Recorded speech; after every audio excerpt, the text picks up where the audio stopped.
Shalom. Hari ini kita akan renungkan kitab Bilangan pasal 32.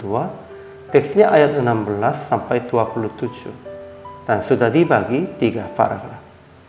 Paragraf yang pertama ayat 16 sampai 19. Bani Ruben dan Bani Gad berjanji bahwa mereka berjalan di depan orang Israel sampai mereka selesai menaklukkan tanah Kanaan. Paragraf yang kedua ayat 20 sampai 24. Musa berjanji bahwa jika mereka pergi bersama Israel untuk berperang, tanah itu akan menjadi milik pusaka bagi mereka, Bani Ruben dan Bani Gad. Paragraf yang ketiga, ayat 25 sampai 27. Bani Ruben dan Bani Gad berkata, hamba-hambamu ini akan berbuat seperti yang diperintahkan Tuanku. Merekanya sudah janji kepada Musa dan mereka sudah usahanya demikian itu. Kesimpulannya, setelah Musa menegur mereka, Bani Ruben dan Bani Gad berjanji bahwa mereka akan membangun sebuah kota untuk keluarga dan ternak, kemudian akan berjalan di depan orang Israel sampai mereka selesai menaklukkan tanah Kanaan. Juga mereka berjanji bahwa tidak akan menerima lagi milik pusaka di sebelah barat sungai Yordan. Sehingga Musa berjanji bahwa jika mereka pergi bersama Israel untuk berperang, tanah itu akan menjadi milik pusaka bagi mereka.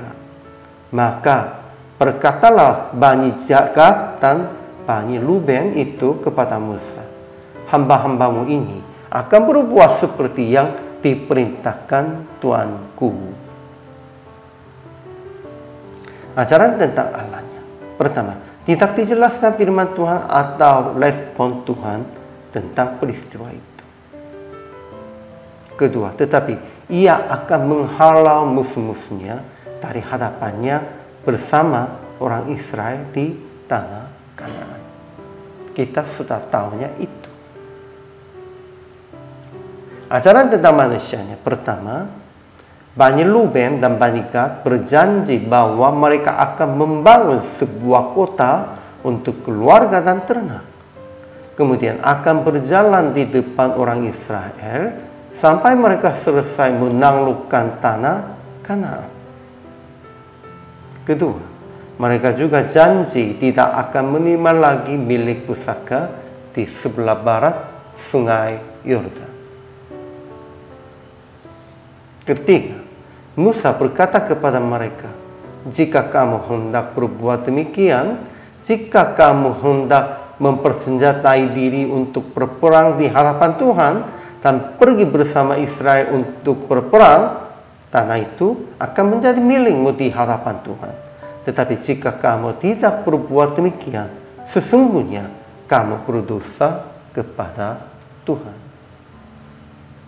Keempat, Bani Ruben dan Bani Gad berkata, hamba-hambamu ini akan berbuat seperti yang diperintahkan Tuanku.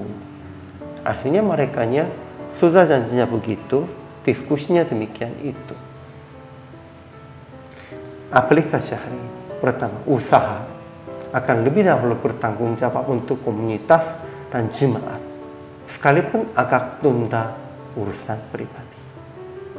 Ya, memang Bani Gad, Bani Rubennya lebih dahulunya urusan pribadi mereka sendiri, tetapi orang percayanya tidak boleh begitu. Harus lebih dahulu tanggung jawab untuk komunitas jemaat di hadapan Tuhan. Kedua, usaha akan berbuat apa yang telah Anda ucapkan baik di hadapan Tuhan maupun di hadapan orang-orang. Apapun kalau sudah ucapkan, harus laksanakan sesuai dengan janji.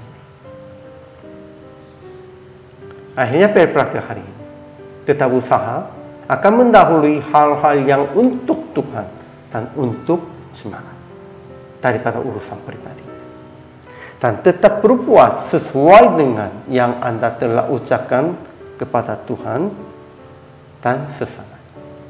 Sampai Tuhan berkata, sudah cukup. Janganlah berpikir sendirinya sudah cukup. Hanya pada waktu Tuhan sudah katakan sudah cukup, kita bisa selesaikan tentang ini. Inilah kehidupan orang percaya. Hamba Tuhan harus menjelaskan tentang itu kepada jemaat juga. Hari ini juga selama melayani, Tuhan Yesus memberkati.